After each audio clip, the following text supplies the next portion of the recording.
Hello, it's good to see everyone. I hope that you've been able to spend some time with us today for History Hootenanny. We're moving up to kind of the final celebration over at the Tennessee with the viewing of Angels in the Outfield. And thank you to the other partners in the East Tennessee History Center and for the Tennessee Theater and for Tennessee Archive of Moving Image and Sound. This is always part of History Hootenanny, how we can combine our efforts and get things done over at the Tennessee Theater that bring film into our event. We really appreciate the library's support in that. And this is an anniversary year for the Tennessee Archive of Moving Image and Sound, and I know they're excited. And we're trying to do more and more collectively in our programming, and so this is just a great kickoff for, actually I think in school years, I'm the educator here, and so I always think about this is the new year. People are going strange, but thank you all for being here, and if you haven't had an opportunity to get around and see some of the events, we will have things going until 4. But we're all here to hear Jack Neely today to talk about, in conjunction with the film, kind of tie that into our story here. And I think most of us have know Jack or have been able to learn from Jack, be in his programs. And I do have an introduction, and I feel like I've had the real privilege of the day because I have been able to introduce some really incredible people. And I have gone ahead and read the introductions and the biographies because I think that's part of why we're here today, is that the people are speaking are just as much a part of our story, as what they have to say. So if you'll give me just a moment, I would like to introduce Jack and tell us a little bit about, and just get down on record about who he is and what he has contributed to Knoxville's history. Founding director of Knoxville History Project in 2014, Jack Neely is a longtime journalist and historian who's been writing about his hometown's character and heritage for many years. After graduating from the University of Tennessee, where he studied American history, Neely was an Egyptian museum tour guide at the 1982 World's Fair. Later, you didn't know where I was going with that, did you? Later, he was a criminal defense investigator. See, there was a reason to read all this. And an assistant editor for a national fiction magazine. Through his Metropulse column, Secret History. How many folks first met Jack through the Secret History column? Same here. And his subsequent Knoxville Mercury column, The Scruffy Citizen, has been known for his particular interest in the city's unique culture and heritage. He has written several books about Knoxville and its history, including Historic Knoxville, The Curious Visitor's Guide, and Historic Bearden, and others published by the Knoxville History Project, as well as several published by other entities, including The Old City, A Short History, the Tennessee Theater, A Grand Entertainment Palace, Market Square, A History of the Most Democratic Place on Earth, and Knoxville, Tennessee, This Obscure Prismatic City, which I find the most interesting title. He has earned numerous awards, including an honorary doctorate from Maryville College, the Outstanding Alumnus Award from the University of Tennessee's History Department, awards of distinction from the East Tennessee Historical Society, and a place in the University of Tennessee Educators Hall of Honor, appropriate. Jack Neely, we're glad to have you with us today.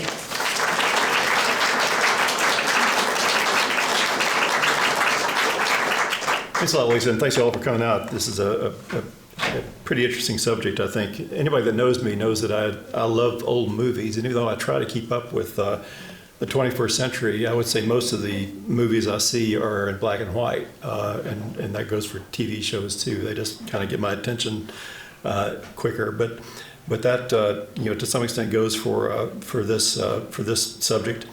I ran across some details about this movie after I first saw it. It was actually on one of those on Movies TV. It's called. It's a on-the-air channel. I don't know how many people see that, but they show old movies. It's like Turner Classics, but it's free. And I saw it about 3 years ago, and got curious about it and began looking into it, and found a few surprising aspects of it. By the way, I don't know how many people are such fans of old movies that they notice the joke in the title of this. There's another old movie called The Trouble with Angels, and this is The Trouble with Angels in the Outfield. So this is a better title than the one I came up with when I wrote about this for our website. And you can, if you miss anything, or if you don't believe anything I say today, you can just look it up on our website, and it's all right there. There's this story I wrote called Bottom of the Ninth. It's on the KnoxvilleHistoryProject.org website. And what I was working on when I learned a lot of what I'm going to be talking about this afternoon. The movie we're going to see at the Tennessee Theater in a little bit has connections has three people with intimate associations with Knoxville. We're of course famous for being connected to Clarence Brown, the director who made the movie. But one of the actors in the movie is a guy named Richard Hale, who I'm going to be talking about a little bit. If you don't recognize his name, you'll definitely recognize his face. It's a face you can't forget, but he's in this movie, as he's been in a lot of other movies over the years and a lot of TV shows, including an episode of Star Trek in the late 60s. This is about the alleged subject of the movie. And I say alleged, meaning it was formally alleged in a lawsuit. And the alleged subject was Pittsburgh Pirates manager Billy Meyer, who was from Knoxville. MGM denied that he was the subject, but that became an issue of contention. A few things just about the general genre of the movie. There were several supernatural comedies made in the late 40s and into the 50s. Everything from Here Comes Mr. Jordan, Heaven Can Wait, the original version. It's a Wonderful Life, of course, is a supernatural comedy. Forever Darling with Lucille Ball. There are lots of movies in this era in the 10 years or so after World War II that involve people coming back from the dead in one way or another to help out the living. And I'm sure that someone has written a graduate thesis about how this reflects people's dealing with traumatic deaths in World War II, that they wanted to believe that the people they lost during the war may come back and help them. I'm not going to make that claim today, but it just seems interesting that there were so many ghost movies and kind of upbeat ghost movies, not scary ghost movies, but upbeat ones like this movie in the years just after the Second World War. But there are also a lot of baseball was huge in the 1940s, and there are a lot of baseball comedies, and many of them with weird twists. Especially the movie It Happens Every Spring, which is not supernatural, it's a science fiction sort of a movie that also stars Paul Douglas, interestingly, and I think not completely coincidentally. Paul Douglas is in Angels in the Outfield. He looks like a baseball guy. His face looks like a catcher's mitt, more or less. But he was in both It Happens Every Spring and Angels in the Outfield. But other movies, serious movies like Pride of the Yankees, but also Take Me Out to the Ball Game, Kill the Umpire. There were lots of movies, and a lot of them tried to, knowing people wanted to see baseball movies, they tried to throw in something that you wouldn't see in a baseball game because they knew what they were up against. So they would have some kind of a weird twist or something, and that's what you see in Angels in the Outfield. This particular movie has a few really crazy, interesting things about it, very surprising things, including some startling cameos. And I hate to ruin it for anybody that would prefer to be startled, but I want to mention who's going to be in the movie. Joe DiMaggio makes a very brief appearance in this movie. Bing Crosby appears in this movie because he was a co-owner of the Pittsburgh Pirates at the time they made the movie. But also the real Ty Cobb is in this movie, about 30 years after his heyday as a baseball player.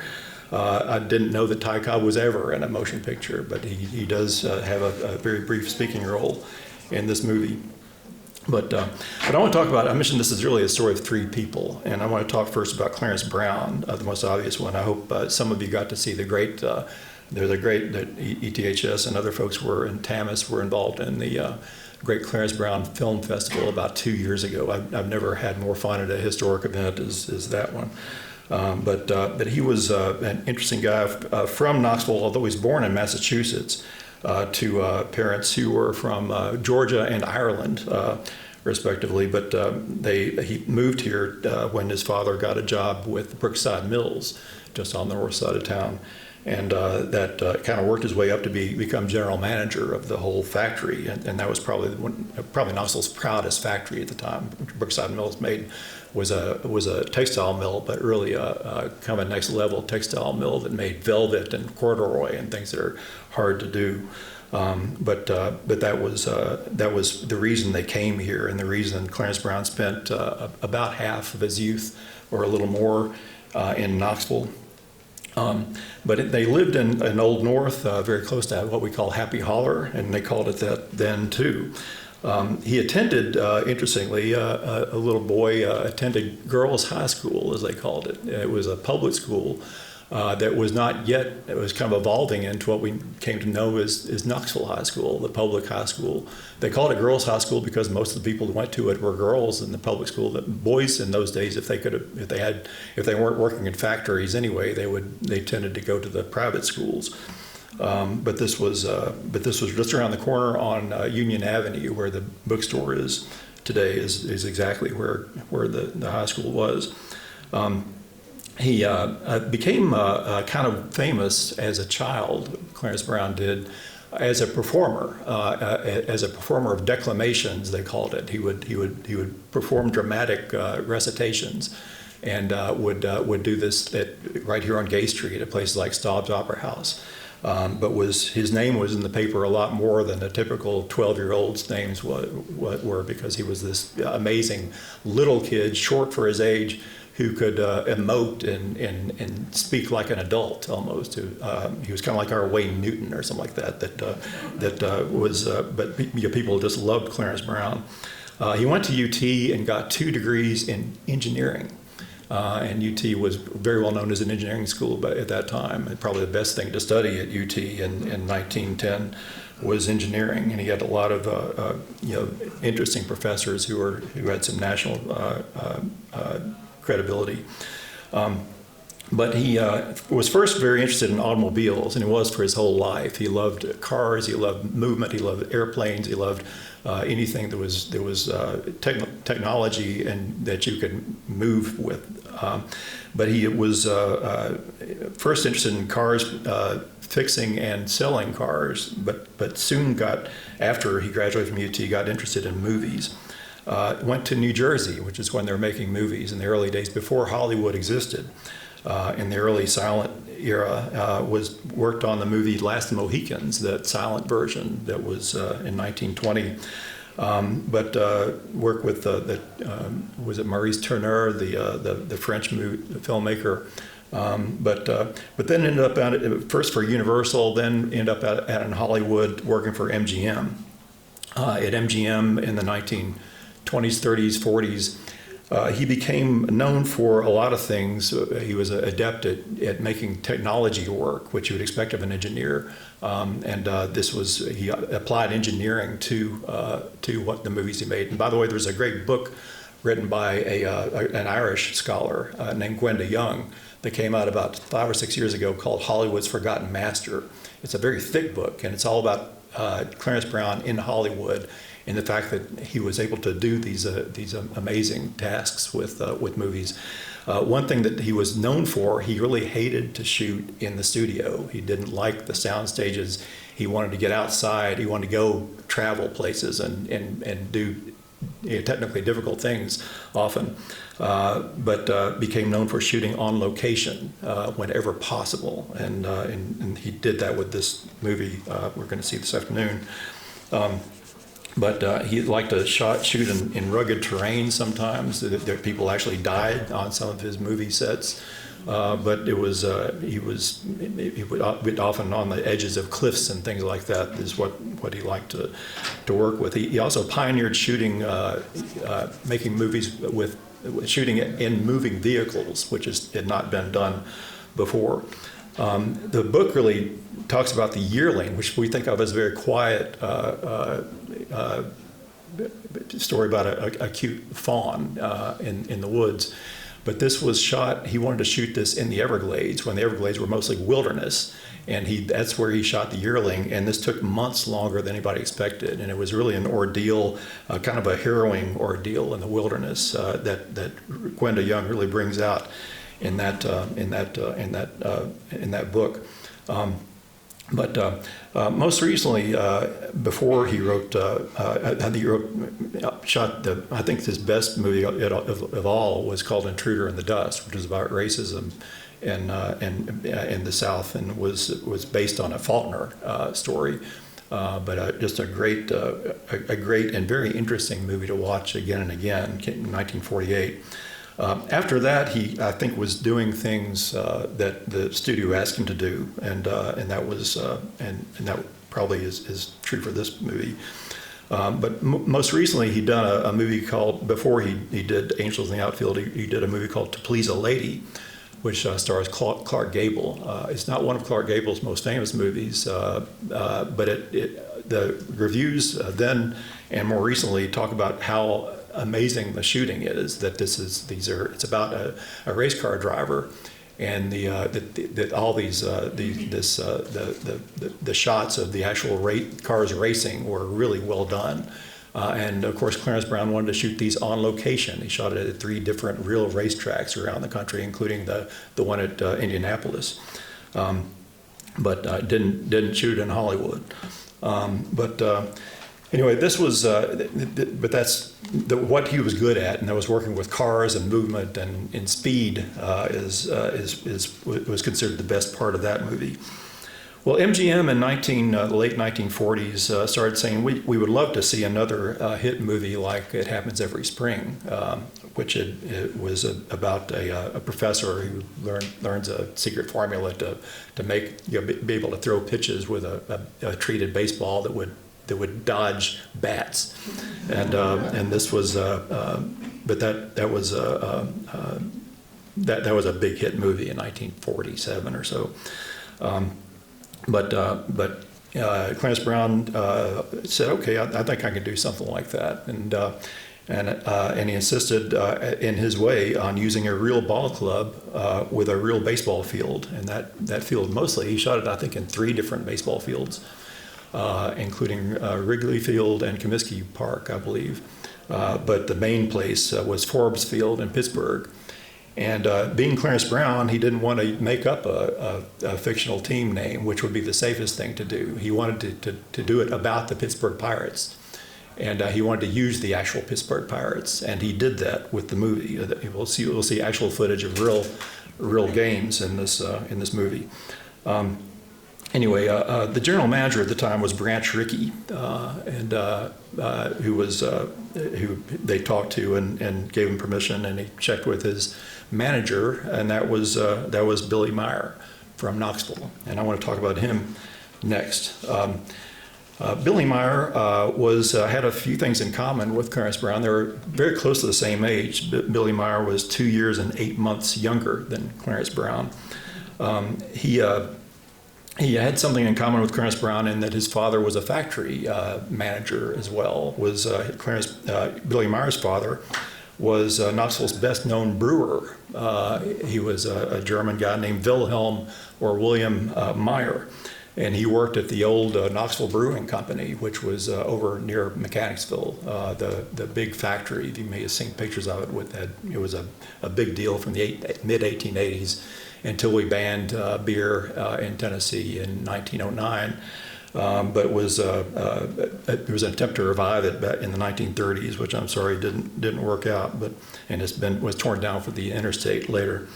But anyway, that Billy Meyer's father was the main brewer for that company and around the turn of the century. So it's interesting that both his father and Clarence Brown's father were in charge of factories, basically, that were less than a mile away from each other. But they lived in Knoxville together for more than a decade, Clarence Brown and Billy Meyer. But they lived probably almost a mile apart. Brown lived in Old North, and Billy Meyer lived in Mechanicsville. That was where his family lived for many years. they both attended Knoxville High School, or versions of Knoxville High School. Clarence Brown attended, I think it was called Knoxville High School by the time he graduated. And of course, it was girls' high school first. And it was, and Billy Meyer also went to Knoxville High School. They didn't overlap because Clarence Brown was such a genius. He was a couple of grades ahead. And I don't think they were ever in the same class, or maybe not in the same corridors together. But I'm sure they were on the same sidewalks and likely recognized each other.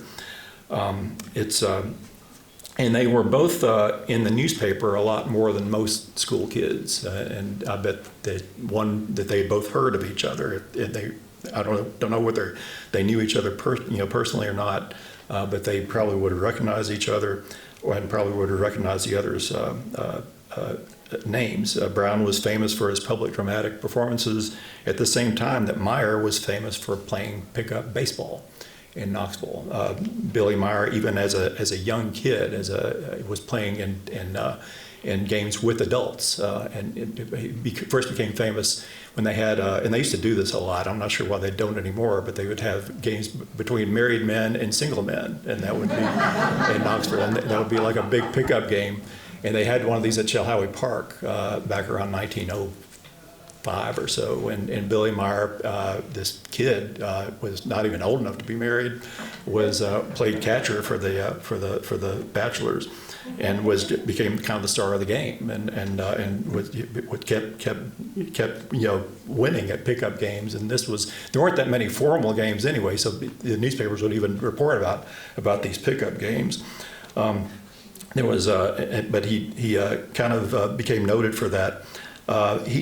Billy Meyer didn't go to college, but the year after Clarence Brown graduated from UT at age 20, the teenage Brown played on a pickup game that challenged the UT Vols baseball team to a game at UT campus, a home game for UT baseball team. This pickup group called the Pickups. And they beat the Vols at Waite Field, old Waite Field, which was over right on Cumberland Avenue. A foul ball would go out into the street. But this was Billy Meyer was kind of a phenomenon in those days. He got into the minor leagues, was a star catcher for several teams, did very well mainly in defense. Broke into the majors in the 1920s, played for a few major league teams, never really became a star, but he realized that he was a pretty good manager. He became a manager in the minor leagues and had a great reputation. It was known for noticing talent and pushing it up into the major leagues. One of the people that he was credited with kind of nurturing was Phil Rizzuto for the Yankees. He was actually even considered as a candidate for a manager of the Yankees by the 1940s. But it had just so happened this would have been the greatest crowning achievement of his life. But he had a heart attack. He was only not more than 50 years old or so, but he kind of had a step back. And it looked like he might be out of it for a while, but he actually got better, came back, and was offered a job as manager of the Pittsburgh Pirates in 1948. In his first year there, the Pittsburgh Pirates had been losing lots of games in the mid 40s, and but his first year with them was astonishingly good. Had a winning season. They didn't get to the World Series or anything, but they had such a great turnaround season that he was chosen Major League Manager of the Year. He unfortunately never duplicated the success of that one great season with the Pirates.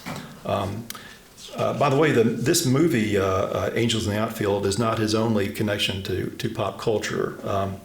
In 1948, Norman Rockwell, the illustrator for the Saturday Evening Post, came up with a painting that was popular at the time, and I've been told is one of his most duplicated and sold paintings. Prints. It's called Tough Call or The Bottom of the Sixth. but it's about people. It's about umpires out in the field saying, "Is it going to rain or not?" Because the game was halfway over, and in the background, and this isn't just speculation. We know that Rockwell actually used a photograph of Billy Meyer with the Pirates in the background, and you see his face very clearly, and he's arguing with the other manager, because if they call the game after in the sixth inning, it's going to be a win for the Pirates, and if they say, well, maybe we can play, the other team could win. So it was a point of contention, but anyway, it was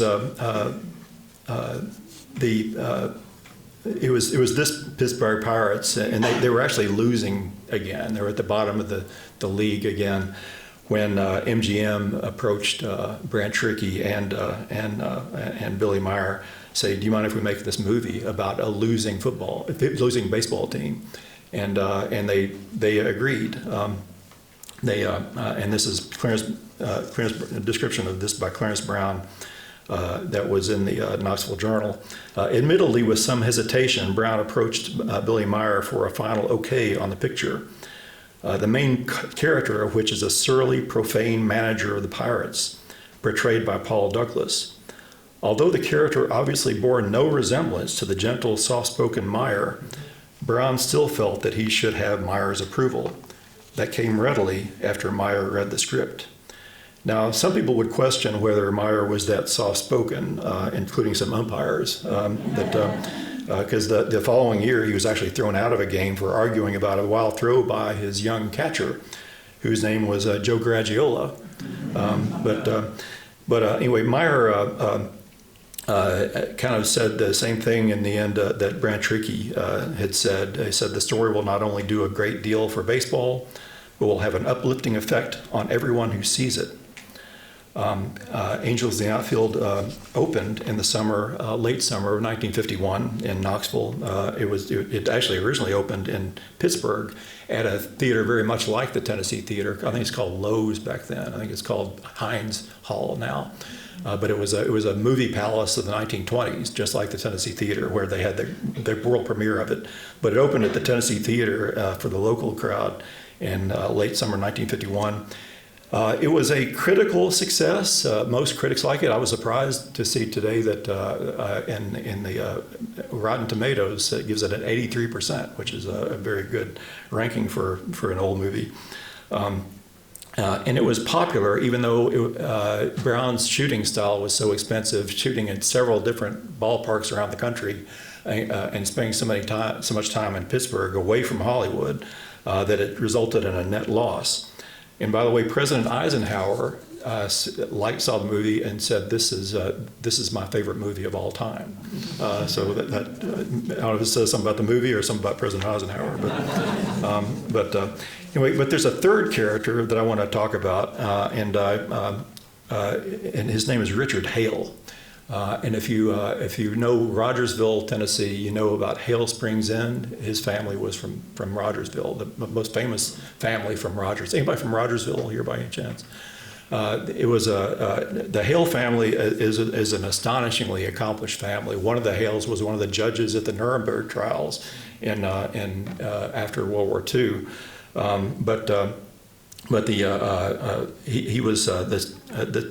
Richard Hale was the son of J.R. Hale, who died when he was 5. Richard Hale, by the way, is a character in the movie on screen for not more than a couple of minutes, but a very memorable couple of minutes. He plays the agnostic psychiatrist who is really questioning, are these really angels in the outfield? I'm not sure.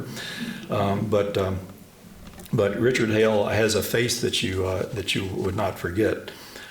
He was the son of J.R. Hale, who's a lawyer, I think, who died when Richard Hale was 5.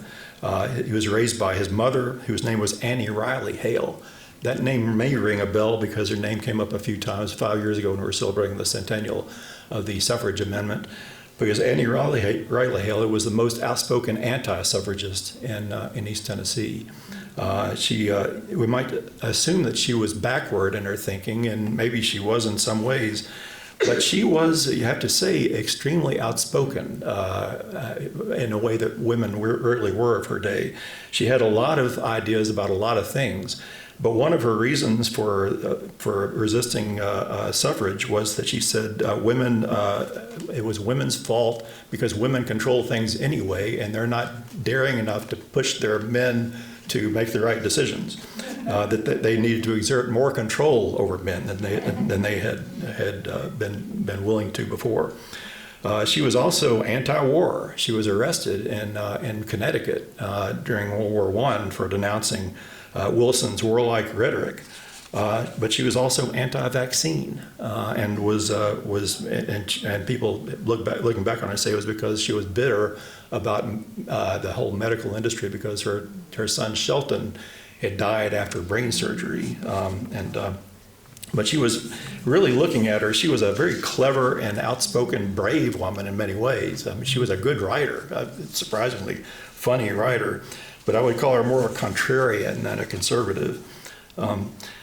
We might find things to love and hate about her. She's too complicated a character, I think, to cover, though, when I talk about a baseball movie. So I'll stop here talking about Annie Riley Hale. But I do want to mention Richard Hale's older sister, Ruth Hale.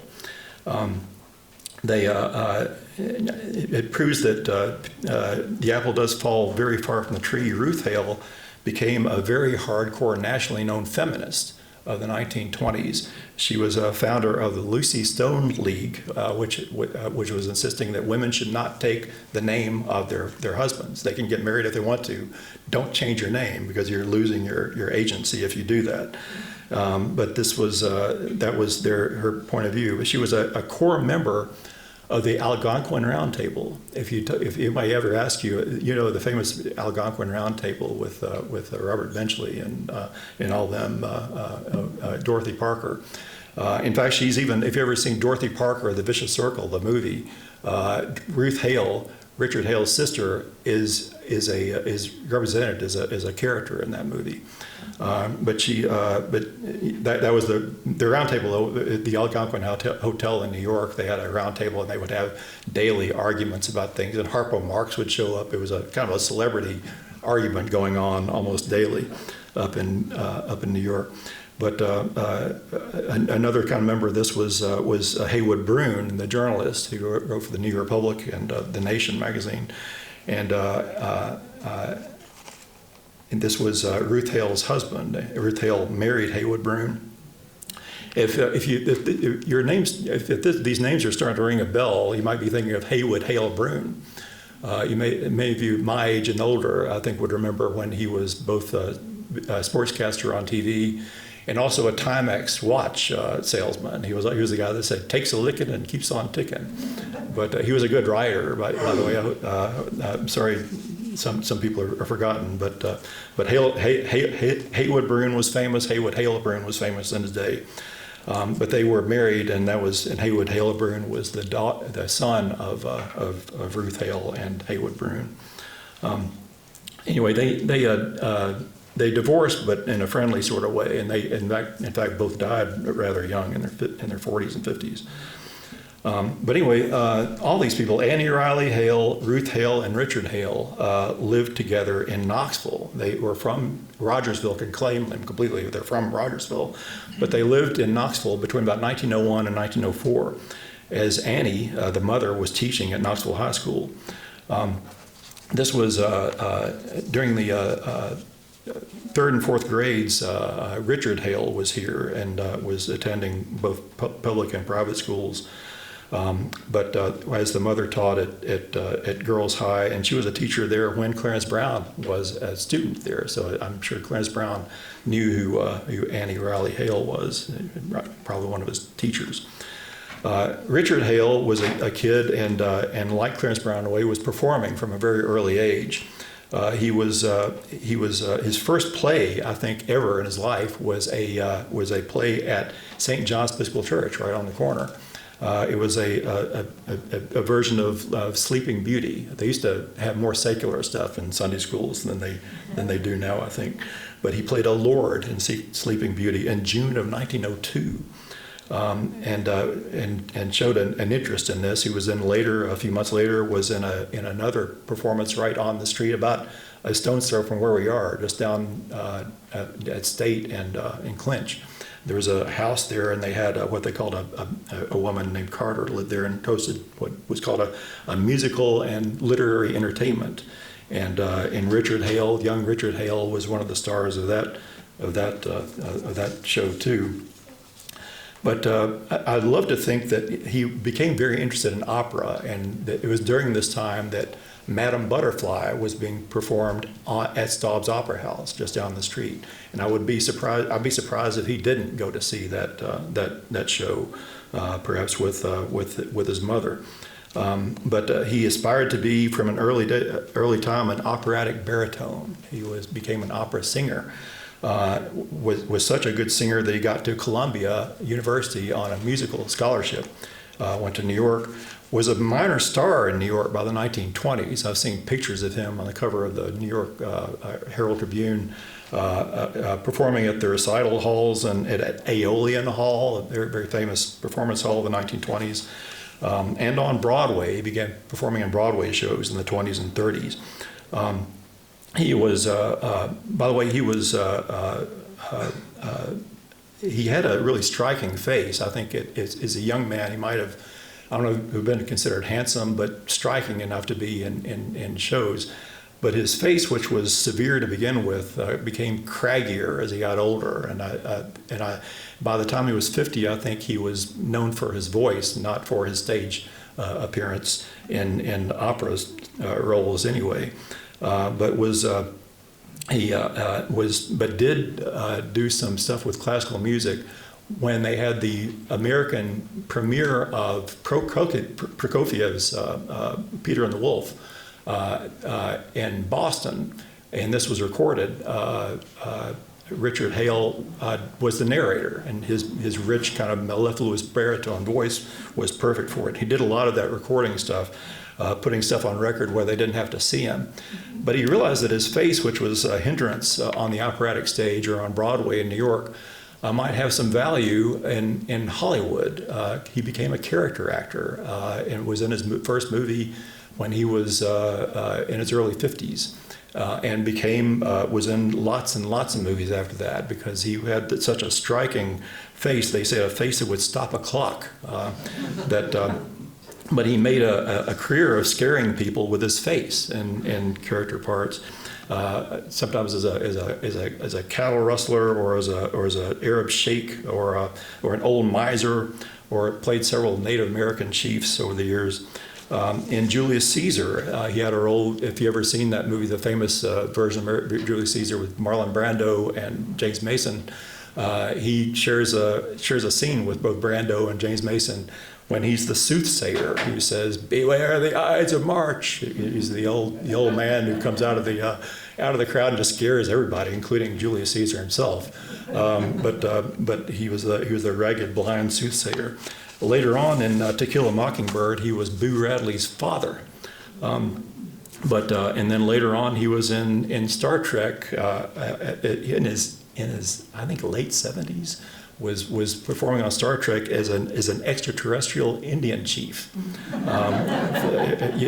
If you're a Trekkie, that makes perfect sense. But here he's the agnostic psychiatrist who's sure there's some rational explanation for what's going on here. But back to Billy Meyer, and I'm about to wrap up here.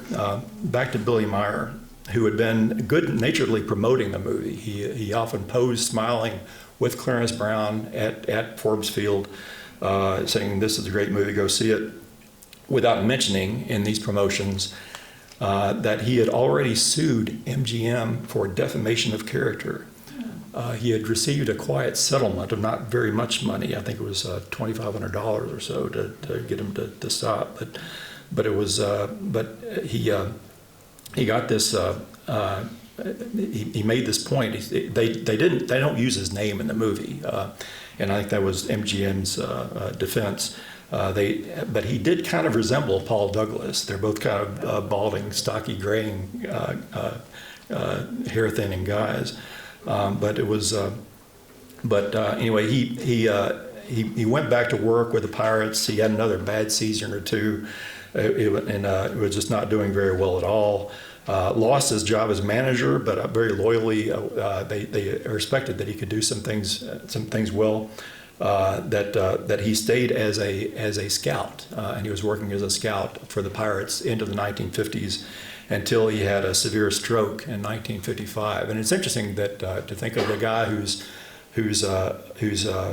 manager of a major league ball team in a big city would come back home in the wintertime.